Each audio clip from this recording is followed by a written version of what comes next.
4 years into my marriage, I thought I was standing on solid ground. Not the flashy kind of love people flaunt online. No curated anniversaries, no filtered kisses, no performative happiness.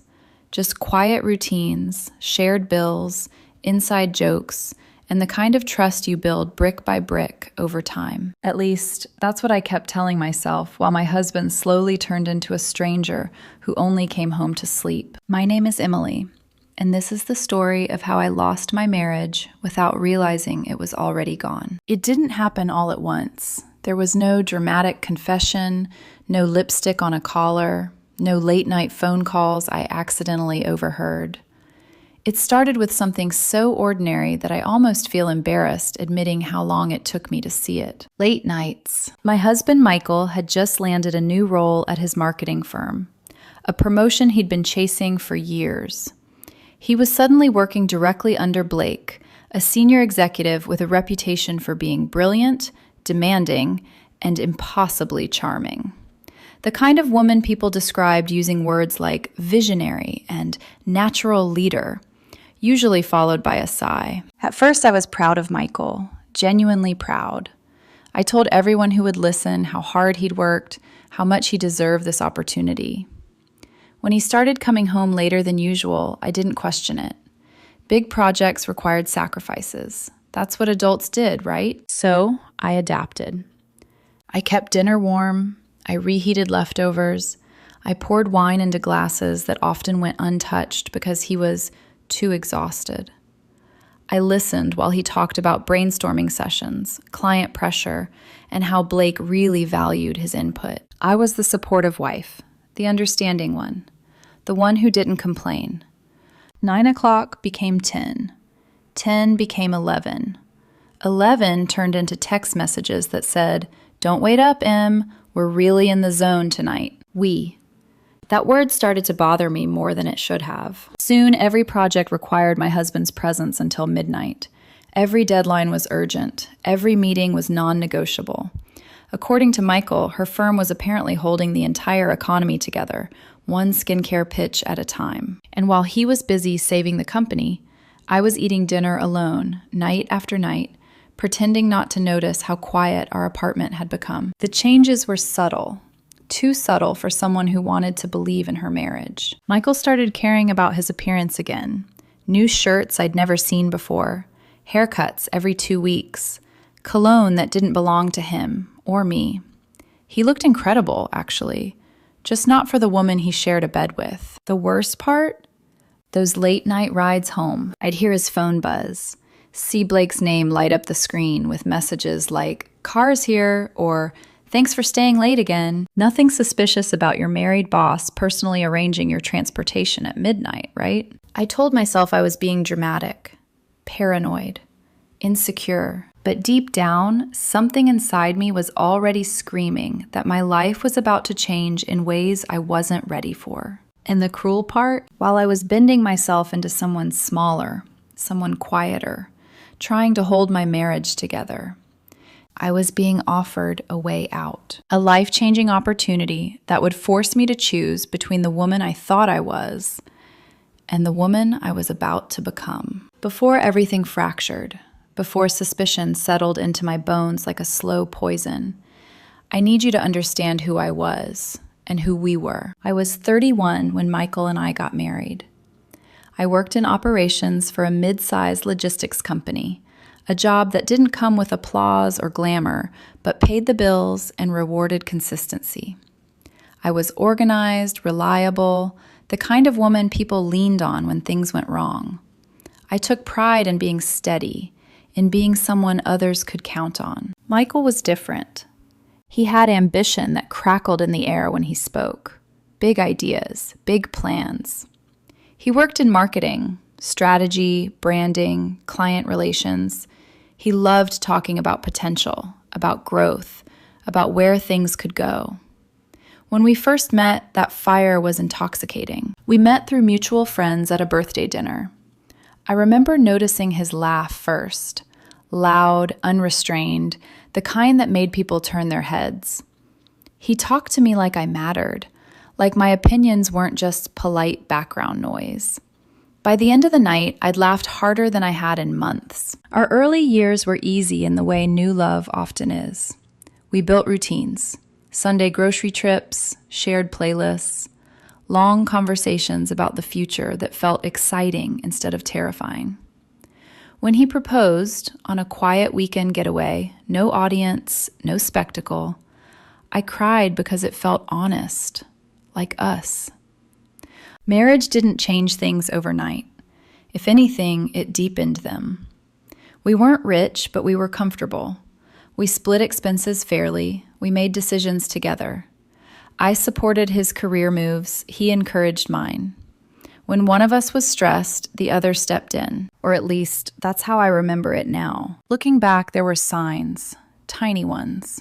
The kind you brush aside because acknowledging them feels like betrayal. Michael always cared about status, about how he was perceived. He'd light up around powerful people, become sharper, funnier, more attentive. I noticed it, but I framed it as networking, harmless ambition. His family adored him, especially his mother, who often reminded me how lucky I was to have a husband going places. The implication was subtle but constant. His future mattered. Mine was flexible. I didn't push back. I didn't want to be difficult. I didn't want to be the wife who made things harder. So when Michael talked about how competitive his firm was, how promotions required sacrifice, how visibility mattered, I listened. I encouraged him. I told him we'd make it work. When Blake entered the picture, I welcomed her without ever meeting her. Michael talked about her constantly. Blake this, Blake thinks that. Blake says I have real potential. I absorbed those stories like background noise, never imagining that another woman's voice was slowly replacing mine in my husband's head. Friends noticed things before I did. Clara, one of Michael's coworkers and someone I'd met a handful of times, grew awkward around me. When I casually asked if the whole team was working such brutal hours, she'd avoid eye contact, stumble over her words, act like I'd asked her something inappropriate. Even my brother, who usually avoided emotional conversations like they were contagious, pulled me aside one night after work. "Emily," he said carefully, "you sure everything's okay with Michael?" I laughed it off, told him he was overthinking, told him marriage wasn't always exciting. The truth? I wanted stability more than truth. I wanted to believe that love, once chosen, was permanent, that loyalty would be returned simply because it was deserved. So I ignored the distance. I normalized the silence. I convinced myself that a good wife waited patiently, and in doing so, I handed my marriage over to someone else, piece by piece, without ever realizing it. The unease didn't arrive with fireworks.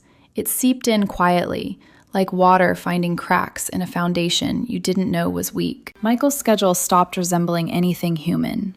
He left earlier, came home later, and somehow still claimed to be exhausted every time I asked if we could talk.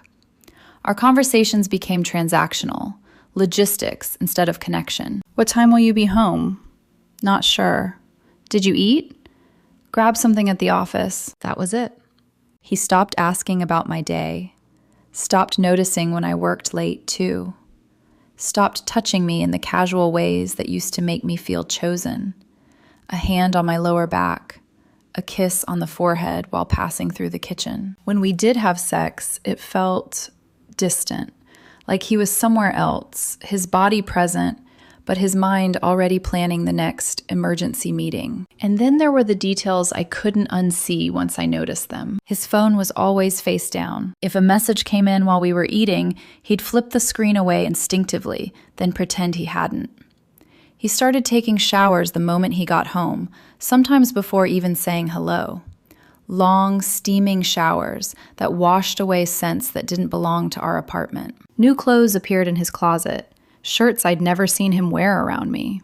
Shoes that stayed spotless, like they were reserved for a life I wasn't part of. I told myself he was rediscovering confidence. That success does that to people. But success doesn't make you disappear from your marriage. The tension thickened when his family got involved. His mother started making comments during Sunday calls. "Michael works so hard. I hope you're being understanding." Or, "Some women struggle when their husbands outgrow them professionally." Outgrow them. The words landed like a quiet accusation, as if his growth required my silence, my patience, my sacrifice. I smiled through it. I always did. But the nights were the hardest. Lying in bed alone, staring at the ceiling, listening to the elevator ding somewhere down the hall, wondering if it was him or if I'd fallen asleep waiting again. My body learned disappointment before my mind caught up. Friends stopped inviting us as a couple. They'd ask about Michael, then glance away when I said he was working late. The looks were subtle, but they were there. Pity mixed with discomfort. One night, Clara finally cracked. We ran into each other at a grocery store. She looked startled, like she'd seen a ghost. "How's Michael?" she asked too quickly. "Busy," I replied. "Always with her, Blake." Her smile faltered. "Yeah, big projects." There was a pause. Heavy. Unnatural. "You okay?" I asked. She nodded too fast. "Of course, just tired." She left without finishing her shopping. That's when the doubt stopped being abstract. That's when my mind began replaying moments I'd dismissed. The late-night Ubers, the way Michael lit up when Blake's name appeared on his phone, how his eyes dulled when he looked at me. I wanted to confront him. God, I wanted to. But I didn't. Because confronting him meant admitting that my marriage might already be broken. And I wasn't ready to face what that would mean about my choices, my patience, my faith in the wrong person. So instead, I stayed quiet. I became smaller, softer, more accommodating. And that silence, it didn't save my marriage. It gave the betrayal room to grow. The night everything finally cracked wasn't dramatic at first. It was a Friday. The end of another week where my marriage existed mostly in text messages and half-hearted apologies. I was sitting on the couch with my laptop open, pretending to watch something, while actually staring at an email that had been burning a hole in my inbox all day. Seattle. My boss, Gregory, had sent it that morning. A follow-up. A final offer. Regional Director, West Coast Operations. A salary increase so large it made my chest tighten. A company apartment overlooking the water. It was the kind of opportunity people waited decades for. And I had already turned it down once. Because of Michael. Because his career was finally taking off. Because his family was local. Because marriage was about compromise, right? I was still staring at the screen when I heard the hairdryer shut off in the bedroom. That sound had become a signal. A warning. It meant Michael was getting ready. Not for me, not for us, but for another late night that somehow required tailored clothes, perfect hair, and cologne I didn't recognize. He emerged a few minutes later, looking flawless. Black button-down, crisp, expensive, hair styled just enough to look effortless. That same cologne, clean, sharp, undeniably masculine. Not the man I ate dinner with. The man someone else got. "You look nice," I said carefully. "Thanks," he replied, already checking his reflection in the hallway mirror. His phone buzzed. I didn't need to see the screen. "Blake?" I asked. "Yeah," he said. "Car's outside." Something inside me snapped. Not loudly, not violently, but decisively. Like a cord pulled too tight for too long. "Michael," I said, closing my laptop. "Can we talk for a minute?" He sighed. Not loudly. Just enough to let me know I was inconvenient. "It'll have to be quick." I stood. My legs felt unsteady, like my body knew what was coming before my mind did. "I was offered a position in Seattle," I said. "A big one." He barely looked at me. "That's nice." "Nice." "They need an answer by Monday." "That's soon," he said, distracted. "It's a promotion. A big one." He finally met my eyes, irritation flickering across his face. "Emily, you know I can't just pick up and leave right now. My career is finally moving. Blake thinks I'm on track for real advancement." "Blake thinks." The words rang in my ears. "When did your boss's opinion start mattering more than mine?" I asked quietly. He stiffened. "Don't do this." "Do what?" "Turn this into a thing right before an important meeting." Meeting. At nearly midnight. "I was thinking," I continued, my voice steadier than I felt. "Maybe we could have dinner tonight, together. There's that Italian place I mentioned. We could talk about the future." His phone buzzed again. He didn't hesitate this time. I can't, he said. This presentation is critical. You wouldn't understand. That did it. You're right, I said. I don't understand. He turned, annoyed now. What's that supposed to mean? When exactly am I supposed to matter in this marriage? I asked. When am I more important than Blake, than work, than whatever this is? He rolled his eyes. This is what success looks like, Emily. If you can't handle me having a demanding career, if you don't trust me, then maybe we shouldn't be together. The words hit like a slap. Maybe we shouldn't be together. He said it so easily, like he'd rehearsed it. Something shifted inside me then, a quiet clarity, the kind that comes after months of denial. You're right, I said calmly. He froze. We shouldn't be together. What? He asked. I picked up my phone, opened Gregory's email, and replied before fear could catch up. I'll take the Seattle position. 2 weeks' notice. Thank you for waiting. Send.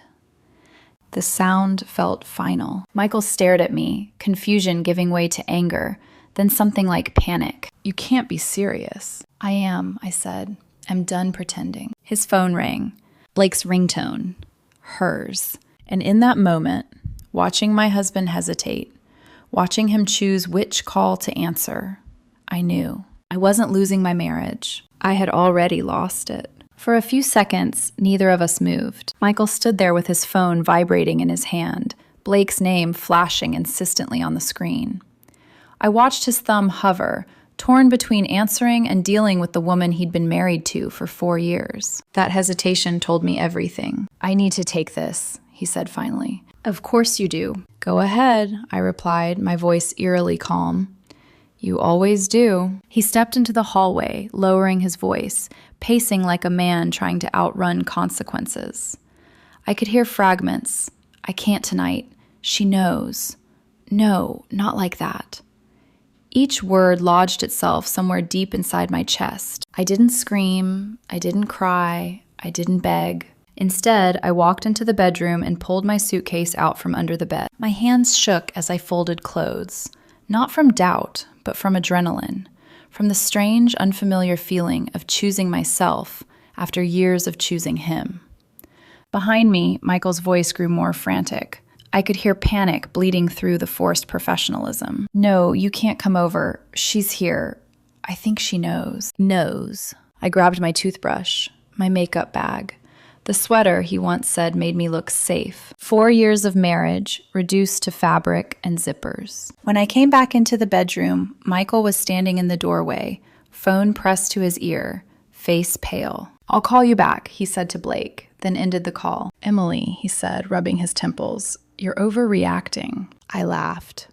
A sharp, humorless sound. Overreacting would have been throwing your phone against the wall, I said. This is restraint. He stepped closer. You're throwing away our marriage because you're insecure? Insecure, I repeated softly. I gave up a promotion for you. Twice. I swallowed my doubts. I ignored the red flags. If that's insecurity, then yes, guilty. He opened his mouth, then closed it. You're imagining things, he tried again. Blake is my mentor. She believes in me. I used to believe in you, I replied. Silence fell between us, thick and suffocating. What about us? He asked. What about 4 years? I zipped the suitcase shut. What about the last 3 months? I asked back. When you came home smelling like someone else's life. When you looked at your phone more than you looked at me. When you made me feel like an obstacle instead of a partner. His eyes flickered. Not guilt, calculation. Where are you going to go? He asked. Gregory knew? His voice sharpened. You talked to him about this? He's been trying to save my career, I said quietly, while you were busy destroying our marriage. His phone buzzed again. Blake. Michael glanced at it instinctively, then caught himself. Too late. That was the moment I knew I was no longer competing with work. I was competing with another woman. You should go, I said. She's waiting. He hesitated. Just long enough to pretend he was torn. Then he grabbed his jacket. I'll be back late, he said. I nodded. Of course you will. He left. The door clicked shut behind him, and the apartment fell silent in a way it never had before. Not lonely. not heavy, clear. I sat on the edge of the bed, surrounded by half-packed bags, and for the first time in months, I let myself feel everything. The grief, the anger, the humiliation, but underneath it all, relief. Because the pretending was finally over. The days that followed felt unreal, like I was moving through someone else's life, wearing my own skin. Michael didn't come home that night. He texted once, "We need to talk tomorrow." I didn't reply. By morning, the apartment felt hollow. His side of the closet still full, his coffee mug still in the sink. Proof that he could disappear without actually leaving anything behind. I finished packing in silence, each folded item a quiet acknowledgement that this wasn't temporary, that I wasn't storming out to make a point. I was leaving. When Michael finally showed up late the next afternoon, he looked exhausted, but not remorseful. There's a difference. One is about regret. The other is about inconvenience. "You didn't answer my texts," he said. "I didn't need to," I replied. We sat across from each other at the kitchen table, like strangers negotiating a ceasefire. "You embarrassed me," he said. "Do you know how it looks that my wife is suddenly moving across the country because she's suspicious?" Suspicious. That word again. Like everything I'd seen, smelled, felt, was a figment of my imagination. "Your coworkers already knew," I said. "Your family suspected. Even my friends noticed. I was the last one catching up." His jaw tightened. "My mother thinks you're being dramatic," he said. "She says successful men work late, that women need to be secure enough to handle it." There it was. The chorus. His mother called me later that evening. Didn't ask how I was, didn't ask if I was okay. She asked if I was sure I wanted to ruin a good marriage over misunderstandings. "Michael is under a lot of pressure," she said. "Blake expects excellence." I thanked her for her concern and ended the call. Clara reached out next. "I didn't know how to tell you," she wrote. "But people talk. They notice them together. I'm sorry." That message broke something open inside me. Not because it revealed new information, but because it confirmed I wasn't crazy. I wasn't insecure. I wasn't imagining things. I was just loyal to the wrong person. Michael tried to regain control in subtle ways. He suggested counseling, to work through your trust issues. He accused me of abandoning him when he needed support. He framed my career move as impulsive, selfish, emotional. Each word felt like a manipulation I'd finally learned how to recognize. Meanwhile, Blake's presence loomed everywhere. Late-night calls resumed. Whispered conversations behind closed doors. Michael stopped pretending they were purely professional. He stopped trying to reassure me at all, and that told me everything I needed to know. The more I pulled away, the more desperate Michael became. Not for reconciliation, but for stability. For someone to anchor him while he balanced his double life. I wasn't willing to do that anymore. The final blow came 3 days before my flight. Michael sat me down, his tone unusually careful. "Blake's husband hired a private investigator," he said quietly. "There are rumors. HR is asking questions." I looked at him, searching for panic. What I saw instead was fear of consequences. "And?" I asked. "And if this blows up," he continued, "it could ruin everything. My job, my reputation. I need you to stay calm, to be supportive." Supportive, even now. Even after everything. I stood. "I am being supportive," I said. "By leaving, by not destroying you publicly, by letting the truth surface on its own." His face hardened. "If you go to Seattle," he warned, "don't expect me to wait." "I'm not asking you to," I replied. That was the moment I felt myself fully detach. The last thread snapped cleanly, without pain. I wasn't angry anymore. I was done. The night before my flight, I slept on the floor, not because Michael asked me to, because the bed no longer felt like mine. The apartment was quiet, but my mind wasn't. Every memory replayed itself with cruel precision.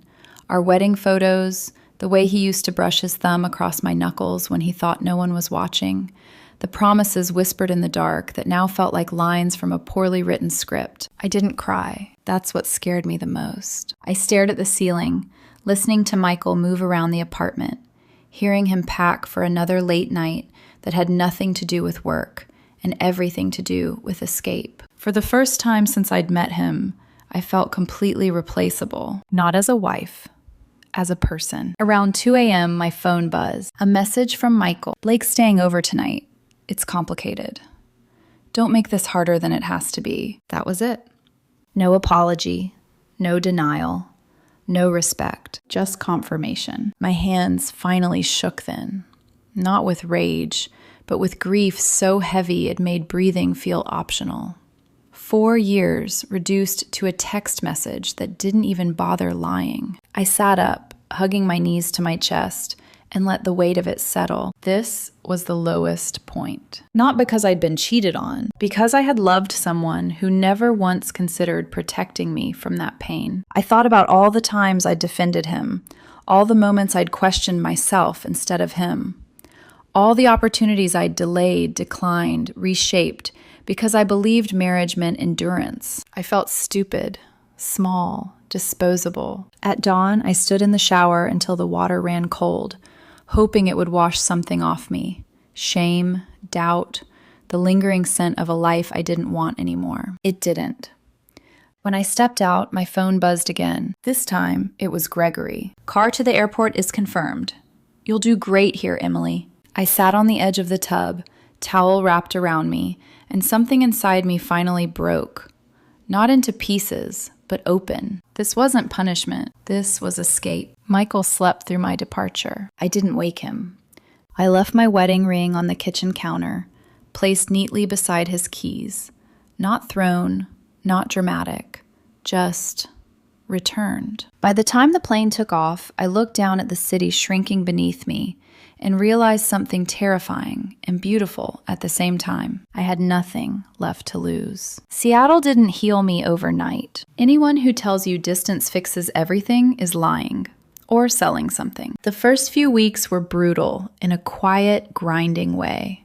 New city, new job, new apartment with a view so beautiful it almost felt insulting, like the universe was mocking me for how broken I still felt inside. I functioned. That was it. I went to work.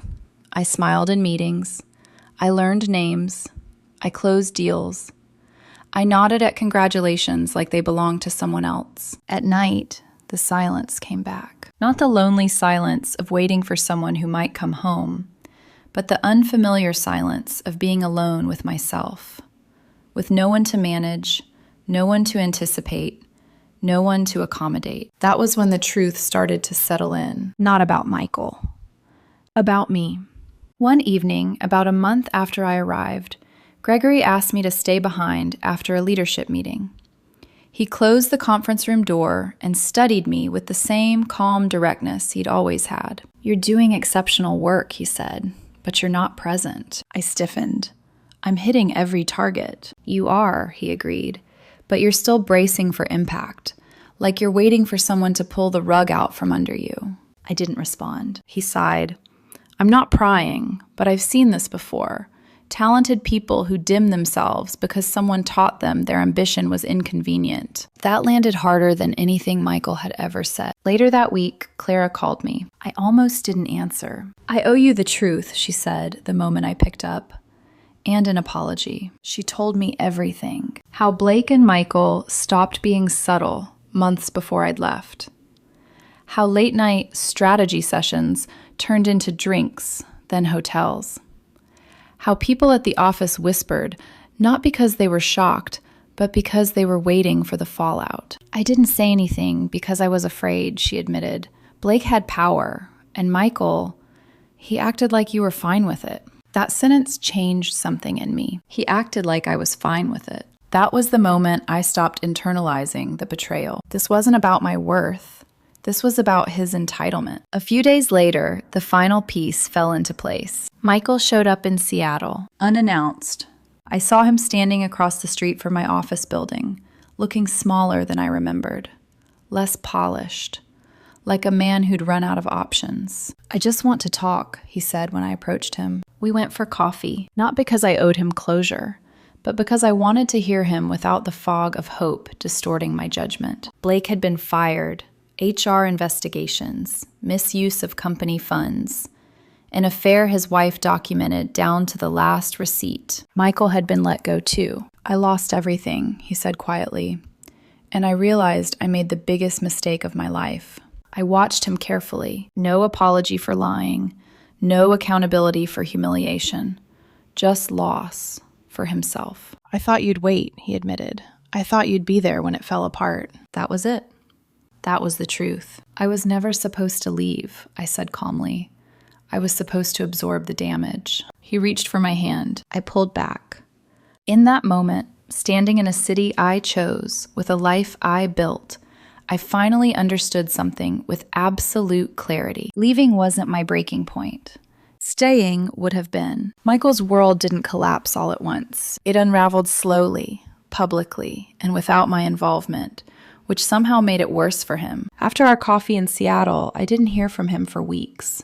Not because he stopped trying, but because I stopped responding. I'd learned the difference between cruelty and boundaries, and silence, when used intentionally, was neither. Through mutual connections, the details filtered in. Blake's wife hadn't just filed for divorce. She'd gone scorched earth. Private investigators, financial audits, screenshots, time-stamped hotel receipts charged to corporate cards. It wasn't just infidelity. It was misconduct, abuse of power, liability. The firm moved fast. Blake was terminated quietly, escorted out under the guise of organizational restructuring. But in their world, quiet exits speak louder than public firings. His reputation didn't just take a hit, it disintegrated. Former colleagues stopped returning calls.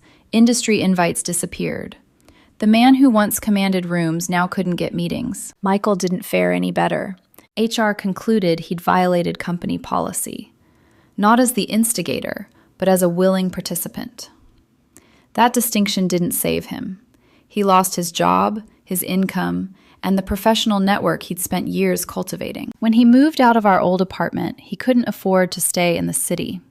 He went back to his parents' house, something his mother framed as temporary, though months passed with no change. Funny how quickly outgrowing someone turns into needing them again. His family tried reaching out to me. First his mother, with a tone that had shifted from judgment to urgency.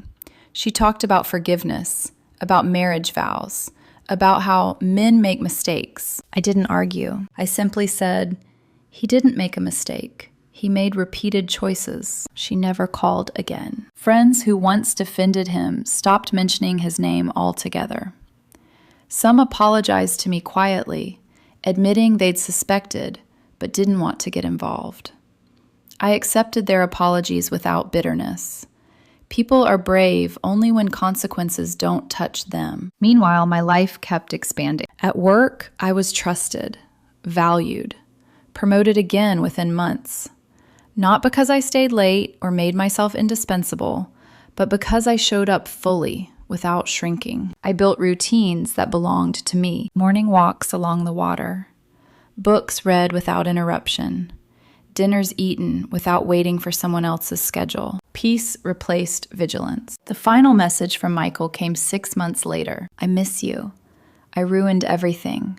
If you ever want to talk. I stared at the screen for a long time. Then I deleted it. Not out of anger, out of indifference. That was the true fallout. Not the job loss, not the humiliation, not the isolation. It was the realization that the woman he underestimated no longer needed him to validate her worth. And the woman he expected to stay, she was gone. A year later, my life looked nothing like the one I'd fought so hard to preserve. And that was the point. I lived in an apartment filled with light. Not just sunlight spilling through wide windows, but the kind of light that comes from peace. From not walking on eggshells. From not second-guessing every emotion, every instinct, every quiet discomfort you're taught to suppress in the name of love. I had rebuilt slowly. Intentionally, not by proving anything to anyone, but by choosing myself in small, consistent ways. I learned that loyalty without boundaries isn't devotion. It's self-erasure. I learned that love doesn't require endurance as a prerequisite. It requires mutual protection. And I learned something else, something I wish I'd known years earlier. When someone shows you who they are when they think you'll never leave, believe them. Michael didn't lose me because I was impatient or insecure or unwilling to fight. He lost me because I finally stopped fighting myself. I never sought revenge. I never exposed him publicly. I never needed to. The truth has a way of resurfacing on its own, and when it does, it doesn't ask permission. If you're listening to this and recognizing pieces of your own life, I want you to hear this clearly. You are not difficult for wanting honesty. You are not dramatic for trusting your instincts. And you are not weak for walking away from a love that asks you to disappear. Sometimes the bravest thing you can do isn't staying, it's leaving before you forget who you were. And if the door you walk through feels terrifying at first, that's usually the one worth opening.